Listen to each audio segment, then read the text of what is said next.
Hello, everyone, and welcome back to Beyond Trauma.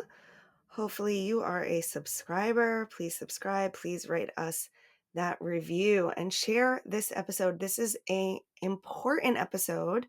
We are talking about money and financial trauma. Why are we talking about money on Beyond Trauma? Well, money isn't just about dollars and cents. It carries history, identity, and emotion.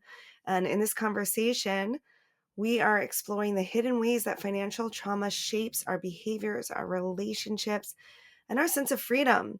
How trauma can be passed down through families and through systems, and why it shows up so strongly in our daily choices.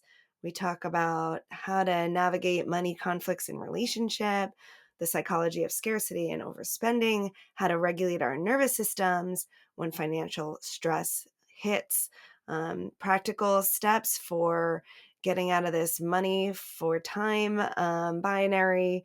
And most importantly, we uncover how healing your relationship with money can open the door to freedom, not just financial, but emotional and relational too. So if you've ever struggled with money shame, scarcity fears, or relationship stress tied to finances, this episode is for you. I have on expert Rahkim Sabree, financial therapist, author, and speaker specializing in helping individuals and organizations overcome financial trauma. He combines lived experience, clinical insight, and cultural critique to create transformative conversations around money, mental health, and empowerment.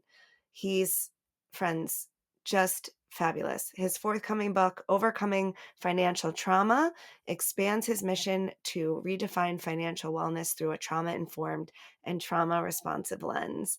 What a great and informative guest. You're gonna want your notebooks out. You're gonna want to take some notes for this one. Here we go. Rakim Sabree, thank you so much for making the time to be here. I really appreciate it. No, I appreciate it. Thank you for sharing your platform with me. You know, we talk a lot about trauma recovery here. We talk a lot about stressors and how people behave under stress and how they recover from that. And we've never done a episode on money, but money is a stressor, and it's something that we all have to deal with, and it affects all parts of our lives. Yes, Yeah. So I think it's relevant when we're talking about trauma to talk about money, and you specifically talk about financial trauma. I thought we would start with the basics of, what that is. sure. So, financial trauma is any instance observed or experienced that has a negative impact on the way someone views, interacts with, or believes about money. So, this is a definition that I've used. There are other definitions out there, but the areas of focus that I like to place on that definition is that piece about experienced or observed, right? Because most of the time when we talk about financial trauma, we're talking about like that first person experience and not what is the experiences that we observe as a part of our financial socialization, our ongoing financial socialization that starts in childhood. And so, in talking about financial trauma through that lens, we get into, I mean, so many rabbit holes, right? Um, there's a lot of cultural commentary that can be had. There's a lot, a critique of capitalism, this dominant economic system that we navigate. There is the dysregulation of our nervous system that is, I believe, in part by design, right? When we look at some of the best practices in advertising and PR, and so there's so many variables and levers that are being pulled that influence our relationship with money, how we view money, what money represents to us, and ultimately what our behaviors look like when it comes to navigating money. It's so deep. It's so deep. And it's like when we talk about um like generational trauma or cultural trauma, those are the things that we're swimming in, where we may not even notice that our behaviors are being affected every day by all this stuff unless we take the time or something forces us to step out of it and look at it and realize we don't have to be behaving this way. It's just the only way we've ever known. Yes, 100%. Yeah. Um, do you want to dive deeper into some of those systems and some of those what we might have experienced as a child that might be showing up in our behaviors today? Yeah, I mean, I think that you kicked it off great when you made reference to the generational piece. So I talk about financial trauma through six lenses, and one of those is genetic and generational. So on the generational side, that speaks to some of the attitudes and beliefs that we pass down culturally. So things that we say, things that we're told, things that we heard, starting in childhood, but also speaks to some of the biological processes, right, that occur through this rise in epigenetic studies. And so when we look at the impact of stress or poverty or exclusion on how our body responds in our lived experience, but also in the future generations. We are dealing with trauma from our parents, our grandparents, our great grandparents. And to your point, we may not even know that this exists. We may not even be able to acknowledge it because, there's often not language placed in describing that this occurrence is a real occurrence. And then B, and like I said, you said it beautifully. It's the only way sometimes that we know how. And so that's one source. The next is vicarious or observational. And so that I spent a little bit of time just now talking about that, but that's our financial socialization. And there are some studies out there that speak to the forming of beliefs around money, really kind of uh, actualizing at the age of 7. So when we think about what are we doing at the age of 7, what are we hearing, what are we observing? How does that influence our future behavior with money? This is well before income earning years. When we get into an income earning position, how do the experiences, observations, the beliefs, the narratives, all those things show up in how we spend money, what jobs we even pursue, right? Yes. Yeah.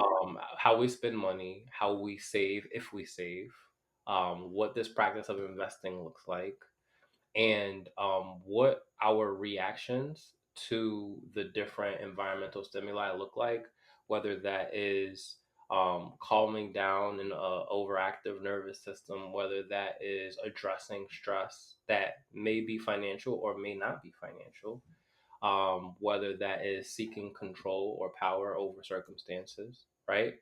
And so we use money to kind of address a lot of these things. And I think the most popular example that people tend to relate to is the idea of retail therapy, right? Like, I Mhm. deserve this thing. Right. And so we go out and we take the money that we have traded our time for Right. to buy the thing that we feel like we deserve. So we get that dopamine hit, and then it's like another thing. Yeah. And so that vicarious and observational piece is, I think, the foundation for how that is later shaped when it comes to our behaviors with money. The third source that I talk about is financial hardship through poverty or financial instability. And so, of course, that has a profound impact on our relationship with money and ultimately what financial trauma looks like, because often in that state, you are acting through a lens of survival, right? And so you are making the decisions that are, in your mind, the best decisions for you in that moment. Yeah. And what's difficult about that is many financial educators will talk through a lens that does not take into account what's happening on a neurological, psychological, biological level when we seek safety.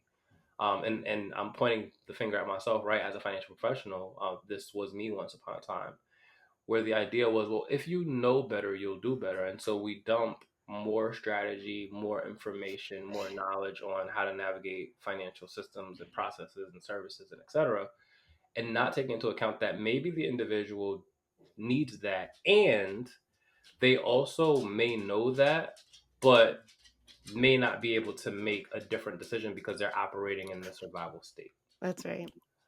The fourth source I talk about is workplace and employment.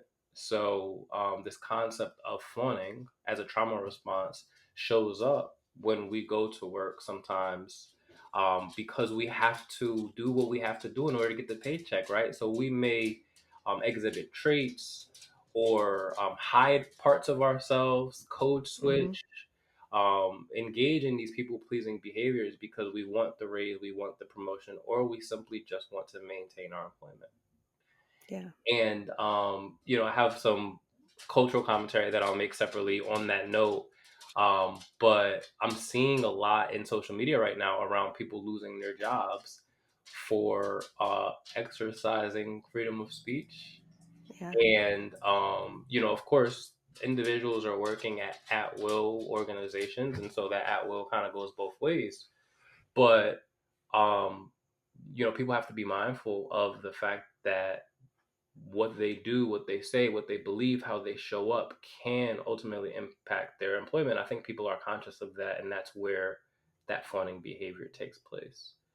On the other side of that, there are instances, and it's unfortunate but true, where we have to look at the wealth gap and the wage gap when it comes to women, when it comes to minorities, when it comes to certain industries, and how there are abuses that take place around the withholding of wages or not being paid fairly for the work that you do, or expectations around how you show up from an energetic perspective or a capacity perspective in the Yeah. workplace.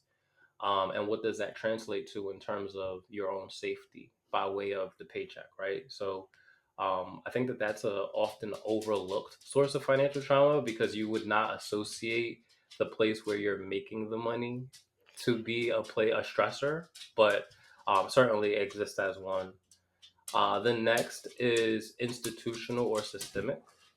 So, I talk about the institutional or systemic variables that exist within really everything that we touch, right? Healthcare, education, law, the workplace, when you go out to go buy a house, the financial systems, all of these different systems, when we kind of pull back the layers and look at who were these systems designed to benefit and who were these systems designed to oppress, and how does that continue to show up even when we have laws and regulations and initiatives that say that they prioritize equality or equity for everyone. The foundation of a lot of these institutions still prioritize a particular subset of the demographic of the public demographic, and so that contributes to trauma, right? And there is documented present day and historical instances of systemic harm being caused against all people. um, and then lastly, I talk about family, societal, and religious as one category. And so those are the expectations that surface as you navigate life, right? People are putting a tremendous amount of pressure on themselves to, buy a house by a certain age, get married by a certain age, have kids by a certain age. There are a lot of cultural norms that are kind of perpetuated in cycles that may not exist in alignment with your personal value system, that may not exist in alignment with what your personal financial reality is. And unfortunately, because this is the way things have been done, people are opting into these cultural cycles, and it is creating an additional layer of stress, Mm. financial harm, right? Um, and also, I want to speak specifically to individuals who are first generation high income earners or graduates or what have you, Yeah. because they're at a kind of fork in the road, right, where they can continue to operate in status quo or they can make a change. And making that change is often very difficult and sometimes painful. So this is why I include that as a layer in the overall sources of financial trauma. Wow. I mean, I think it's helpful to have the categories.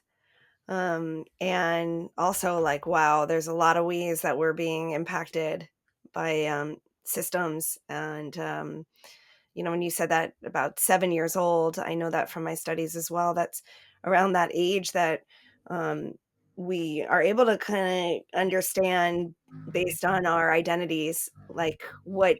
what jobs are even like what we think might be quote unquote reasonable for us, like we're already like setting ceilings for ourselves, and making judgments about that at that young of an age. And sometimes we have opportunities that help, to break us out of those ideas, and sometimes not. And like you said, if you're that first person in the family, that comes with a whole other set of, Oh yeah. um, what do you owe back to the family? What do you owe back to the community? Do you break with norms? Do you use that independence to create something new? I mean, there's just so many questions this opens up.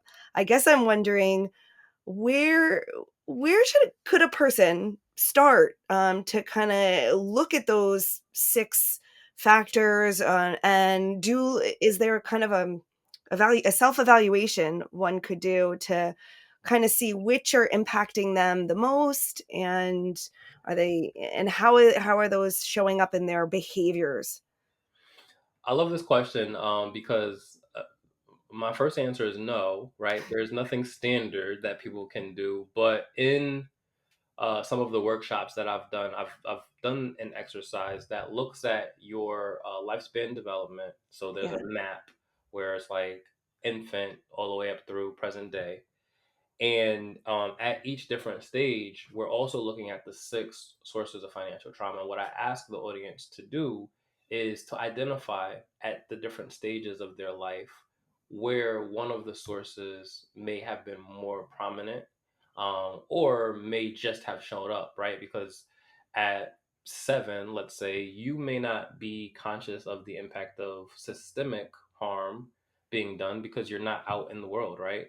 And so that's not going to be something that surfaces for you. However, at 7, you may be conscious of financial hardship and poverty if that is the reality for your family.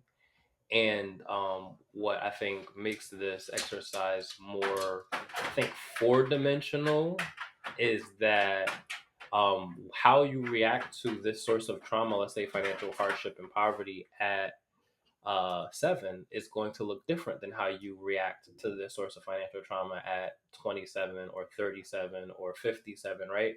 yeah, Because where you may be kind of like going along for the ride as a passenger at yeah. one stage, now you're in a position of control.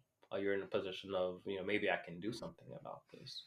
Mm, So, usually when I do that activity, there's a lot of reflection that takes place, and I do that activity with a group. So, individuals are not only taking inventory of their own experiences across the lifespan, but they're hearing from their peers how those experiences may be similar or may look different, across their lifespan.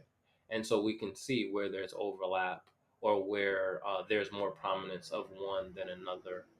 And I think that that's very helpful in, first of all, driving home this idea of these different sources of trauma, but also in understanding that you don't have to just pick one, right? Like these sources can be present simultaneously across your lifespan. So you might mhm. have 2 and 6 at one point, and 1 and 3 at another point, or you might have 1 through 6, consistently through a period of time. And your bandwidth or ability to address these different sources of trauma may also look different, right? Yeah, Your bandwidth or ability to address poverty or financial hardship may look different than your bandwidth or ability to address what it is that you observe about uh, money and trauma. So I think that's the closest thing, and yeah, I've been kind of scanning the financial circles anyway around financial trauma and what tools are present. Haven't seen any. Working on creating one presently, but there could be something out there that I'm not aware of. yeah. I mean, I think you coming up with your own system is beautiful, because you're taking in your own experience and how you've learned about it and creating different systems. I know years ago I worked with the chakra system, Yeah, um, with money, and I found that really powerful. yeah.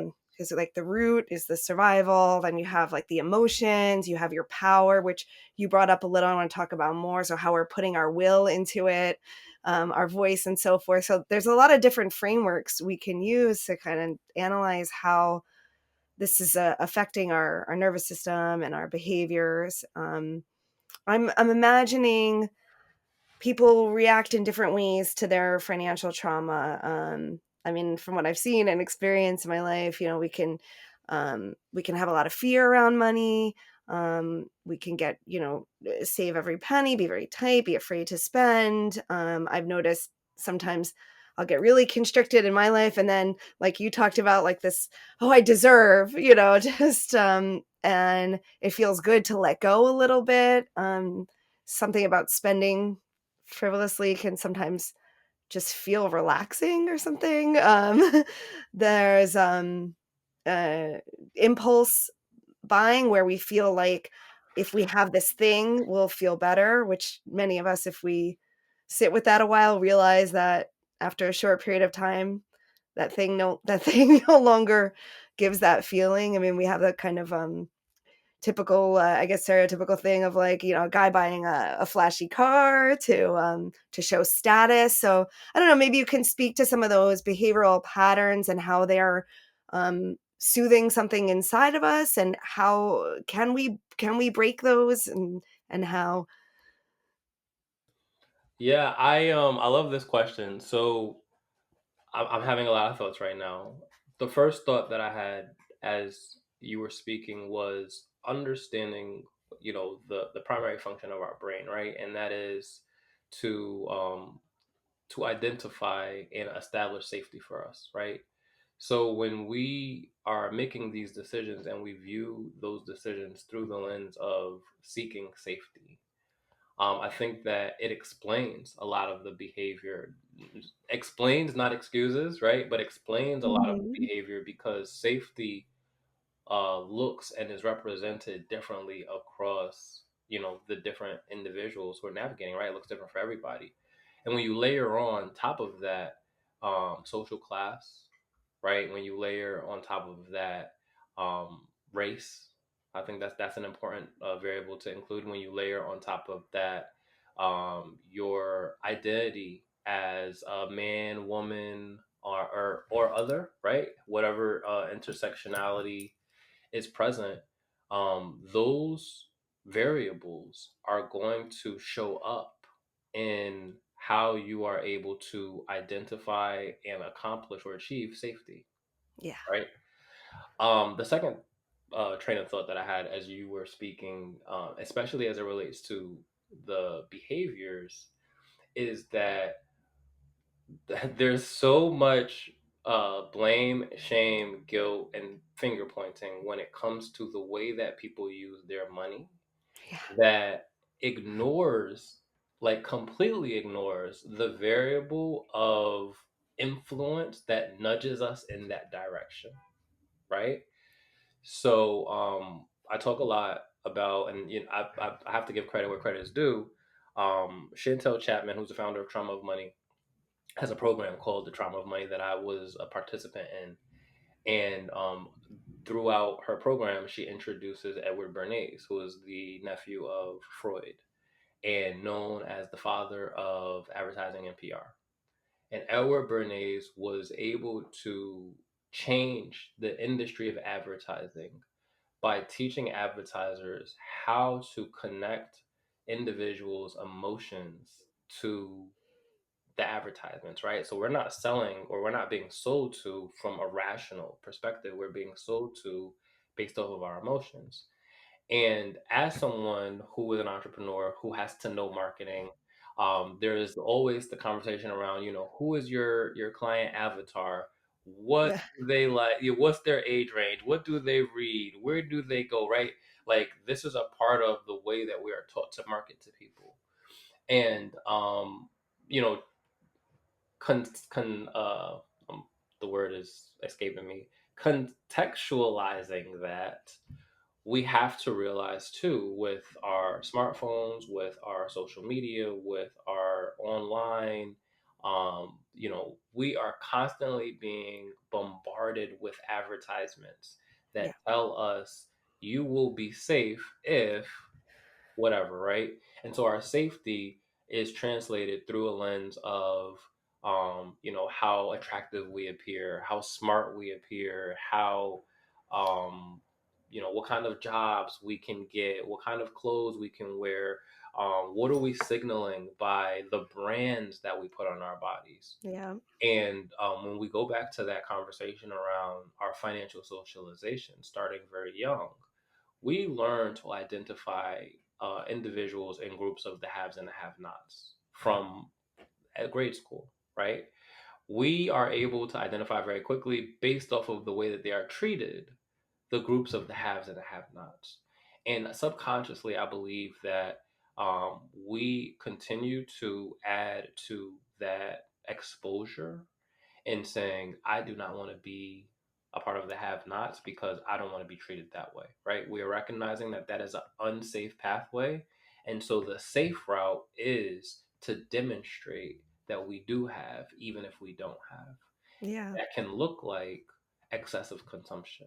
That Yeah. can look like I'm going to buy not only so that I can feel better in this moment, but so that I can show to other people that I am doing better than I actually am. Yeah. So when we look at some of these behaviors, like those that you mentioned, right, the guy buying the new car, or anything, right, anything that we are spending our money on, a lot of times we're looking to buy not the cheapest thing or even the most functional thing, but the thing that is recognized, the thing that has the most five-star reviews, the thing that is the most popular. And that is the variable that we use to make our purchasing decision many times. Mm. I'll share a personal story briefly. Over the weekend, I went to a football game with my dad, and I didn't eat before, so I had to drive 2 hours to get to my dad, and then we had to drive 2 hours to get to the game. So no food was eaten that morning. I was extremely hungry, and I knew that if I didn't eat before I got to the stadium, that I would likely buy the food at the stadium. Um, Got to the stadium with no food, and so I'm hungry. I buy the food. It's overpriced, right? And I'm Yeah. sitting there and I'm eating this food, and I know that this food is not good. Like, I do not enjoy this food, but I'm enjoying it because I'm hungry. And Yeah. in the process of recognizing that I'm hungry and I'm enjoying it because I need the food, I'm also acknowledging how, the stadium has massively inflated what the cost of these items would look like. And in any other environment and instance, I would never pay what I paid for that stadium food. And so I'm sharing that because I think that, the environment matters, right? The environment in this instance being the stadium. But for anybody else on any given day can be, whatever, right? The means matter, right? I had the means to buy the overpriced food. And so, yeah, I could kick myself about it later, but I had it. What if I didn't, Hmm. right? If I didn't have it, then I would have just been hungry at the stadium.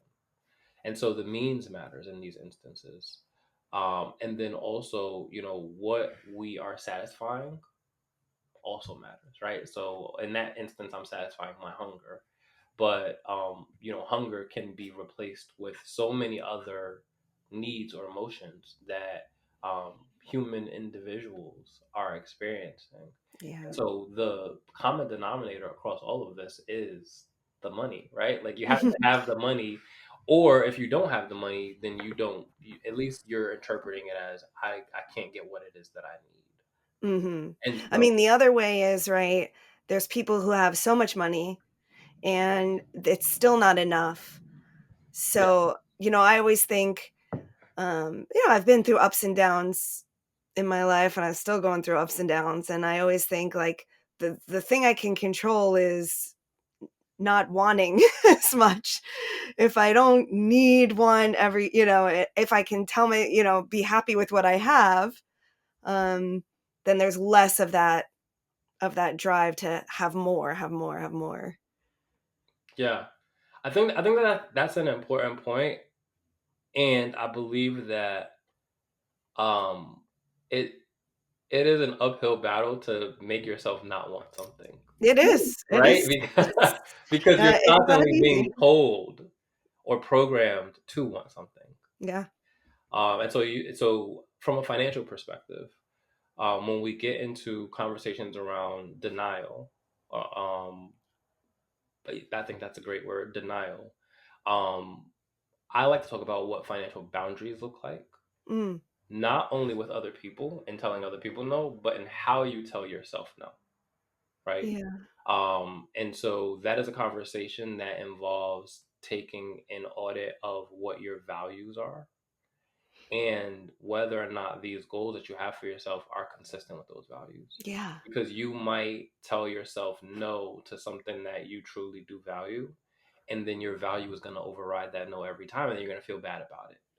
But if you are telling yourself no that to something that is in alignment with your values, say, hey, no, I don't want to do this because I value this, it's easier for you to stick by that no because it's consistent with something that is a value to you. Do you bring and I love that. I love that. I always encourage my clients to do value assessments, and I think that works with so many things. Like, so otherwise we're just making choices without any, like, guidelines. Um and just priorities work into that too. I'm thinking about, like, time, and because you said this before, when we spend money on something, then there's like a time equivalent. Like, I have to work some more hours to make money to buy those other things. I think about that stuff a lot. Like, this is going to be 3 hours away from my daughter because I'm gonna need to work. So is it worth it to have this thing, or is it worth it to have those 3 hours back with her? Yeah, no, I think that that's a great question. And it goes back to a point that you had made earlier. Many times, people are socialized to view the accumulation of money through a lens of exchanging their time. And you do not necessarily need to engage in trading your time for money in order to make money, right? Mm-hmm. And so I think more people are starting to wake up to the idea that they can make money in their sleep, right? And it's been marketed and sensationalized as passive income. And then the debate comes into question, well, is there such thing as passive income, right? But I do believe that you can get to a place where you can create a product service system that allows for you to make money without having to trade your time for it, and that allows for you to be intentional about how you use your time in being able to either create a stream of income or multiply the stream of income. Mm. Yeah. For folks who wanna start moving in that direction, um, any basic guidelines? I mean, I imagine there's a few different ways that one could go with investment, real estate, creating a course or a product that makes money. Yeah, I think those three are, I think, the traditional responses, right? Investing looks different for everybody, so it doesn't necessarily just have to be the stock market or it has to be real estate. But investing is a way for you to put money that you earn from trading your time into something that does not require you to be present and growing what that looks like over time. Um, I think info products are great. Info products and services are great. So when you talk about creating a course, that does not necessarily have to look like sitting behind a camera and okay, we're going to talk about these things.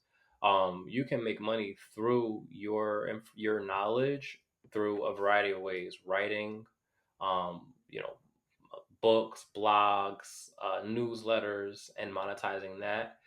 You can do exchanges of knowledge with other people. And so I think when we look at um, when we look at, and I'm having a bunch of thoughts right now, when we look at money in the traditional sense of how money is used, really money is used to facilitate an exchange, right, of currency.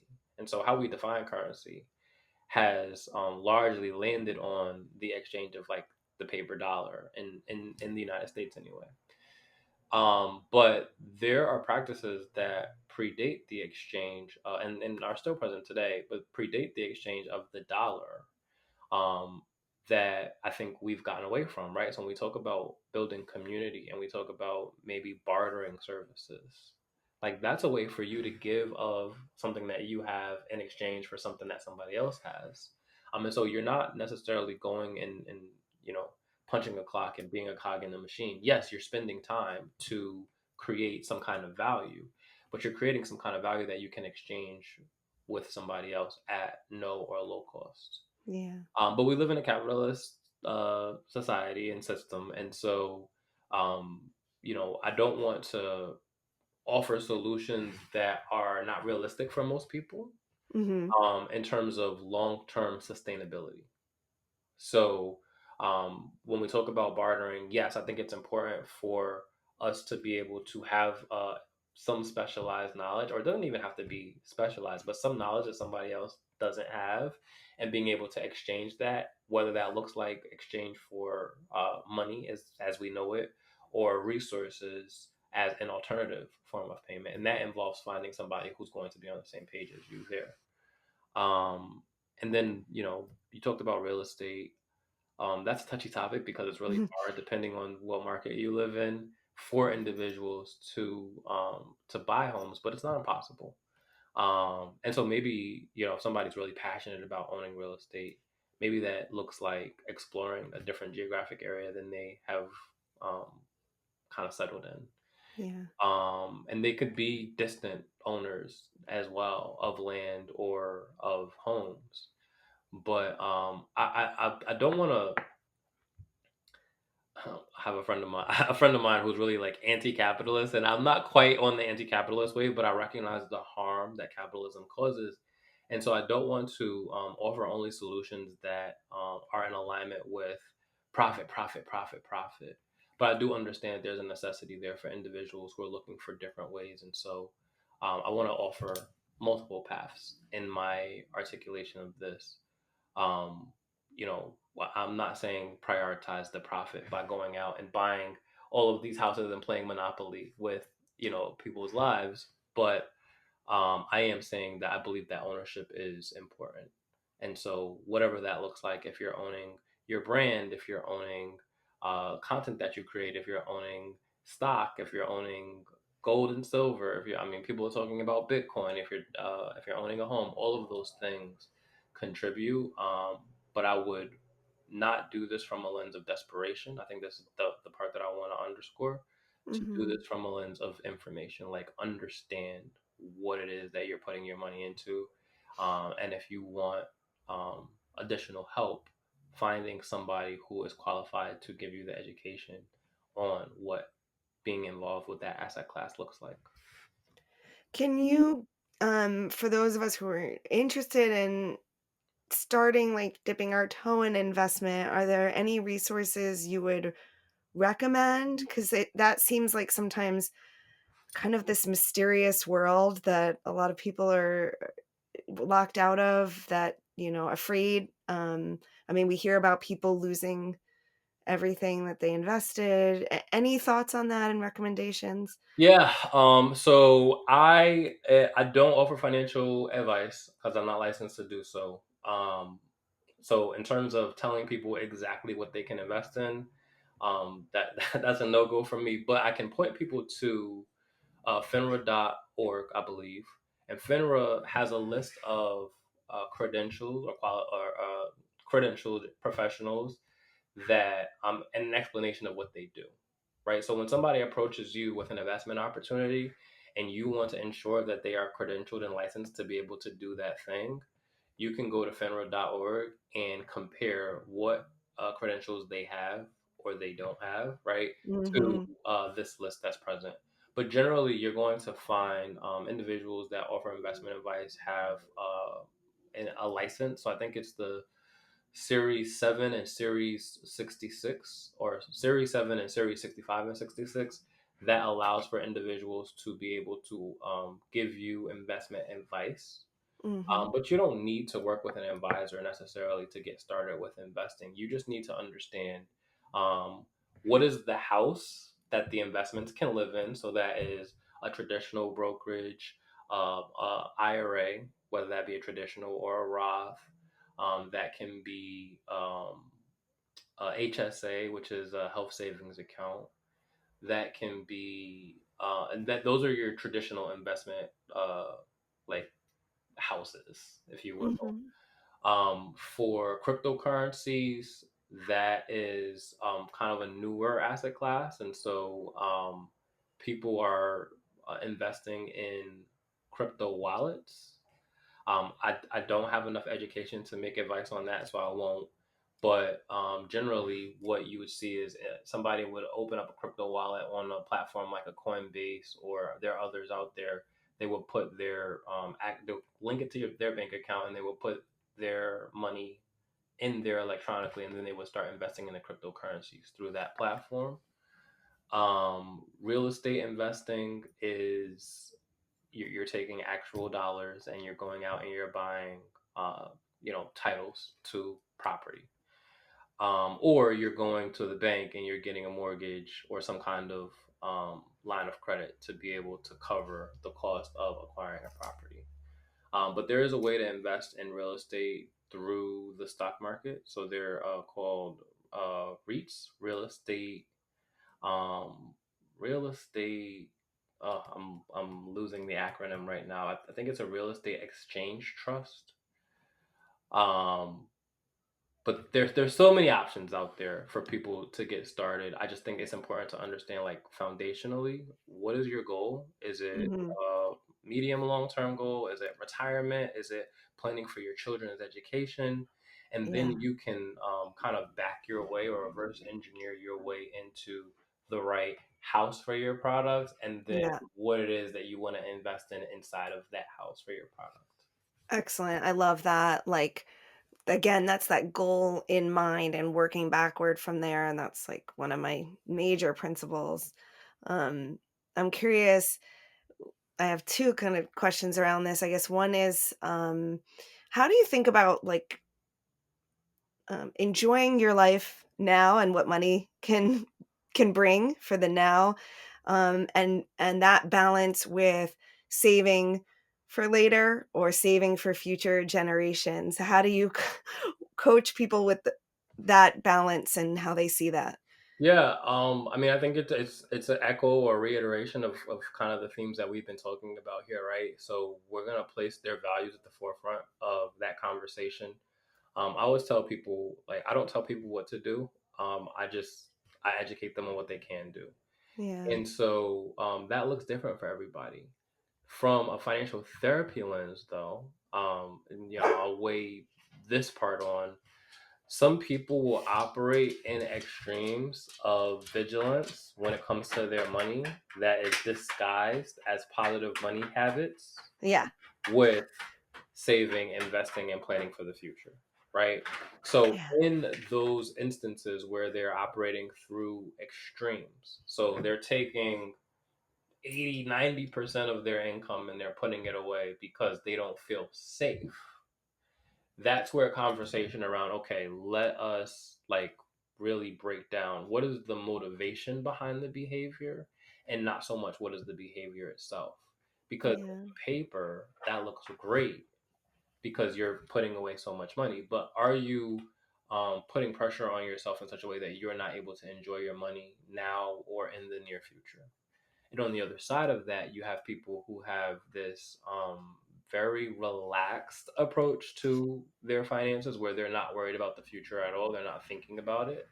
And Yeah. that can also be reflective of some financial trauma because the individual is engaged in active avoidance, right? Like, this is something that is going to happen. Like, you are going to get to a point where you're going to need this money and you're not preparing for that. What is the reason why? What is Yeah. the need that you are fulfilling in this moment? And I'm not saying that is the case blanketly, right? Because there are some people who do live very much in a paycheck to paycheck cycle and they cannot afford to put money away, additional money away.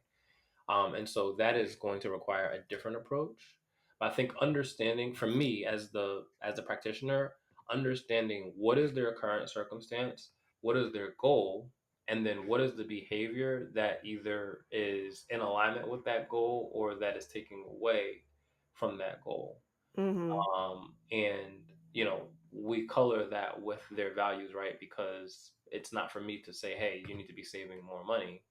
it's for me to ask them, what is important to you about your future that may require you to save more money, right? If you tell me that this is something that you want to accomplish, and I'm looking at your budget and you're not working towards that goal, then I have to Right. ask some hard questions. Yes. Yes. Beautiful. But I do believe, I know that that was a longer answer, but I do believe that we should be enjoying our money. Yeah. And certainly there are ways to do that in moderation. But we're not here to just work, get paid, put the money away, and never enjoy it. I think there has to be, like when we look at it through a fitness lens, when people have like their cheat meals or their rest days, like there has Mhm. to be little moments where we're able to allow ourselves to enjoy our money. I agree. I agree. I'm curious if you have any advice for folks who are in relationships where the two people have a different, perception on saving versus spending, or different risk tolerance for investment and so forth. Yeah, this is this is a common question I get, and I think this is a common occurrence that financial therapists broadly approach, because I mean it's complicated enough navigating your relationship with money based off of all the variables that we've talked about today, right? But when you combine all of those variables with those same variables that exist in a completely different human with completely different set of experiences and expectations and influences, it can create a clash, but it's not an impossible clash. And so many financial therapists who work with couples will do, very similar to what we've discussed, kind of a value audit. We may not be able to get people 100% on the same page, but we can get them closer to being on the same Mhm. page than they were when they came to us. I think, if I was going to give some very broad, generic advice, it would be certainly play to your strengths and to be conscious of your compliments, right? So, if one of the partners is really good at saving, and one of the partners is really bad at saving, like they are an excessive spender, then of course a conversation needs to be had around where are we steering this ship? Are we steering it in two completely different directions? Because if so, we'll never get there. But if you are having a hard time with saving, maybe I could take more of an active role in the saving part of this process, right? Mm. And if you are somebody who enjoys spending, maybe I can take a more active role in helping to create value based spending patterns where we get to do the things that we enjoy, but they are in alignment with something that we've decided to do together. Yeah. Yeah, I think it goes back to what you said about like the values and the vision. And I think it's really good when couples can come together and talk about, where are we going? What are, we started doing with our daughter who's just 6, is like, what are our family values? And um, to have some kind of united vision, or else, of course, your actions are gonna be all over the place. Yeah, yeah. And I also like to talk about this word culture, because a lot of times when we hear the word culture, we associate it with language, ethnicity, religion, right? We don't think about the culture of our household, right? We don't think Yeah. about the culture of our workplace. We don't think about regional culture. We don't think about religious culture. And so when we look at that, when we pull back the layers of that word culture, and to your point, discussing what are the family values, right? That is an offering of a creation of culture that everybody doesn't have to, but can choose to opt into. And as a result, if we can opt into it, we can opt out of it, um, and we can also create a new version of it, right? And so I think what you said was beautiful, when it comes to the establishment of family values. That this is our family culture, right? We believe collectively in this thing, and if there's deviation from that, like that's a conversation.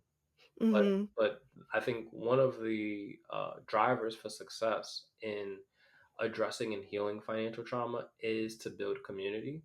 And so, what is going to keep that community cohesive is this idea of culture that we surface, and that doesn't have to be we're doing it this way because my parents did it this way and my grandparents did it this way. That could be we're doing it this way because my parents didn't do it this way, and I know where that lands. Yeah. But I think, in addition to just using your example as the example, in addition to surfacing what culture can look like through the lens of the parents, that children can also contribute to what the culture looks like, right? Like Mm. they can share their ideas and opinions about what's important to them and how that is in alignment or how that may be different than what the established norms are. And that everybody can kind of help to solidify or firm up what this vision of culture looks like so that it is inclusive. Love that, bringing in the children's voices. I guess we did that, and it's nice to hear you affirming that.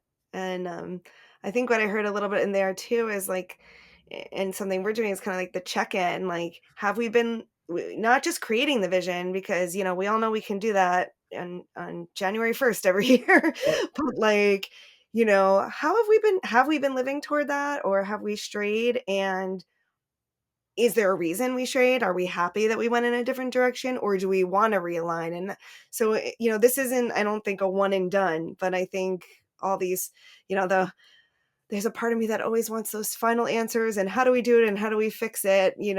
I'm working on a lifetime of accepting that it's, rinse, wash, repeat. And we're always checking in. We're modifying the things that you talked about today. The kind of impacts of society and family and generations and scarcity. I mean, these are going to keep coming up. It's not like we're going to just fix this and move on. Even when you said about doing things different than parents, what came up for me is how we can even take that in extreme.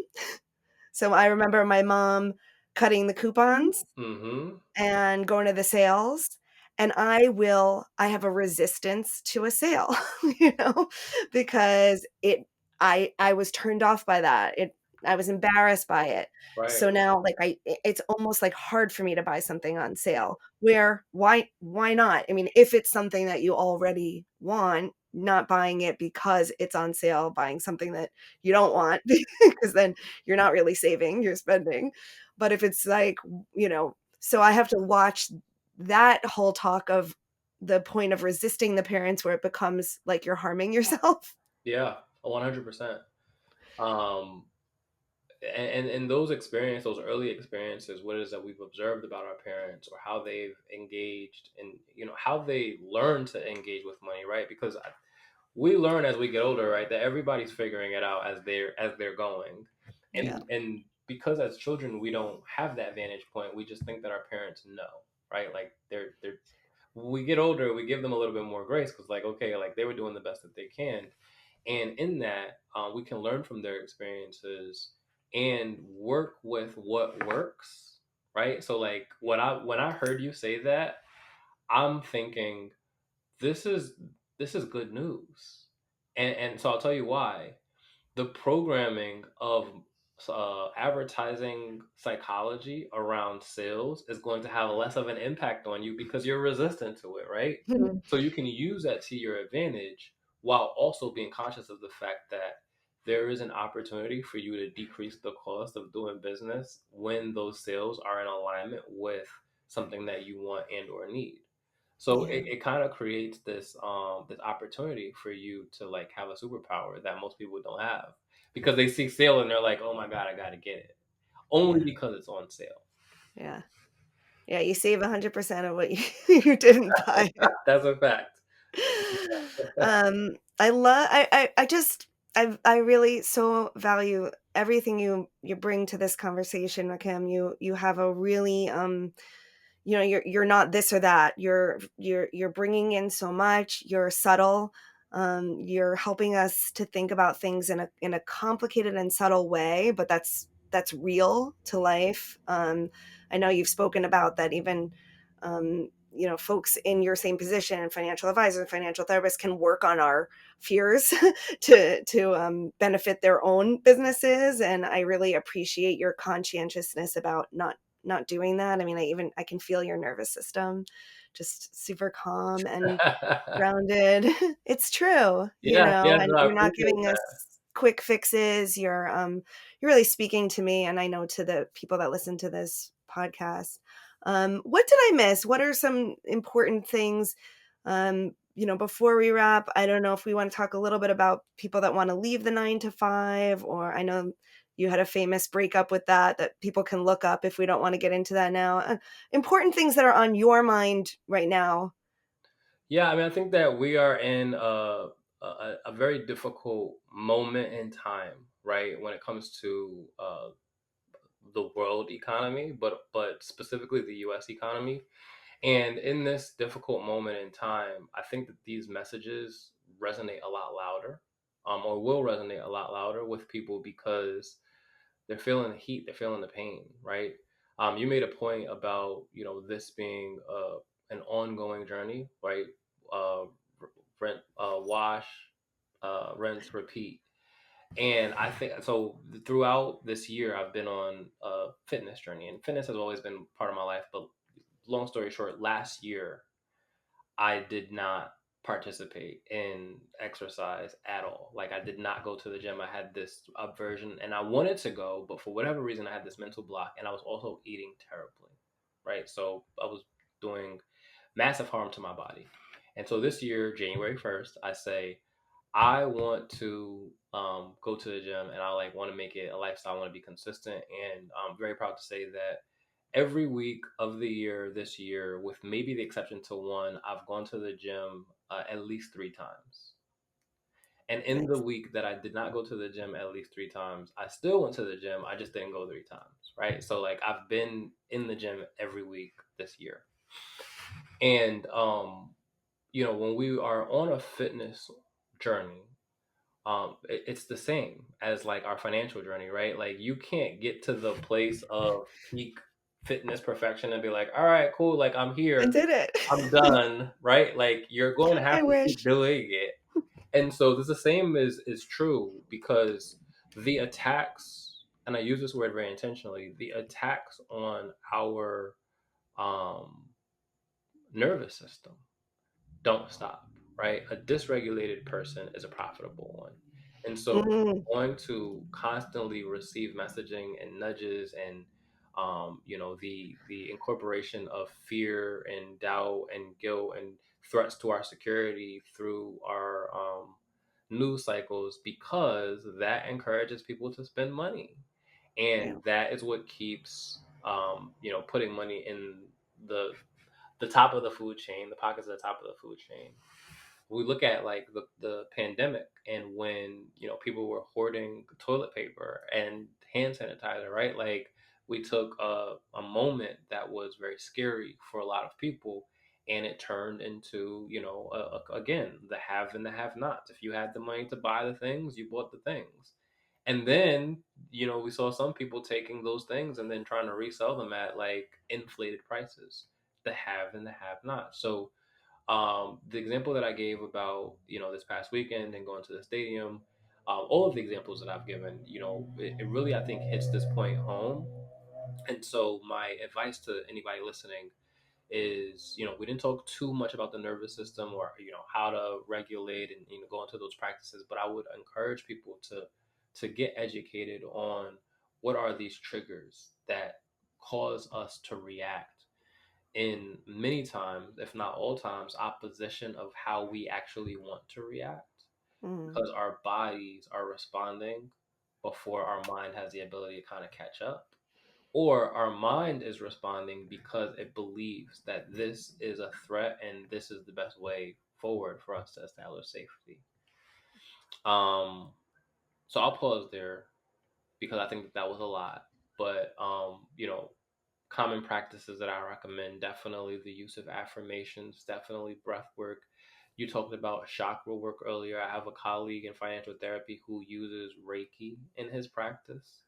yeah. So he deals with clearing the energetic blockages across the chakras.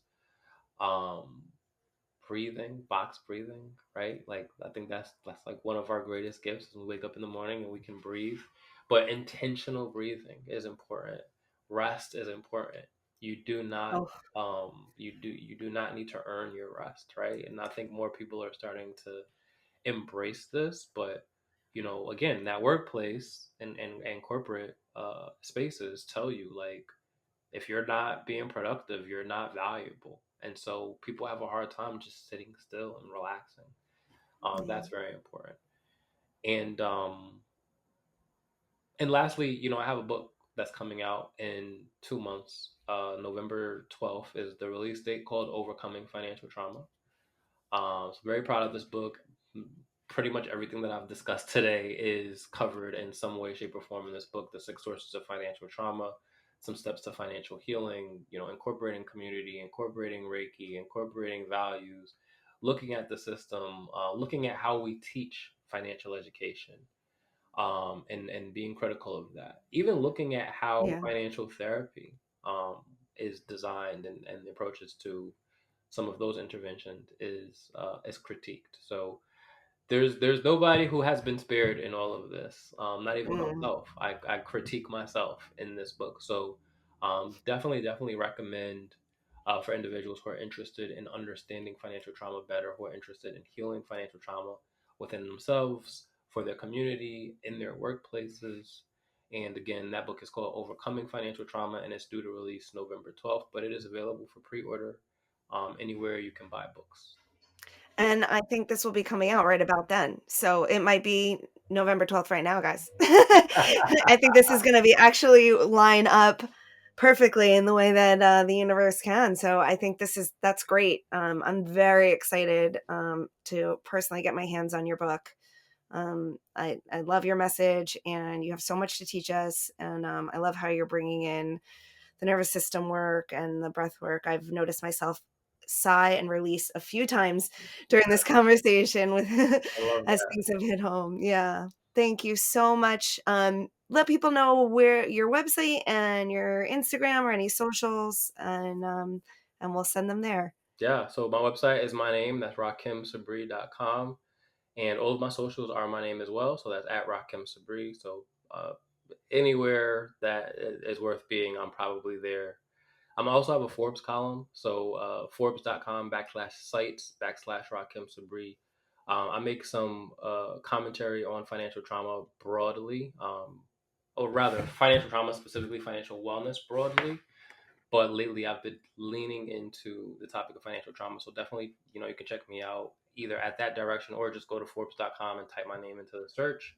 And I hope that those are some valuable resources for your audience Oh who are yeah, interested in learning more. absolutely. Rakim, thank you so, so much. Thank you.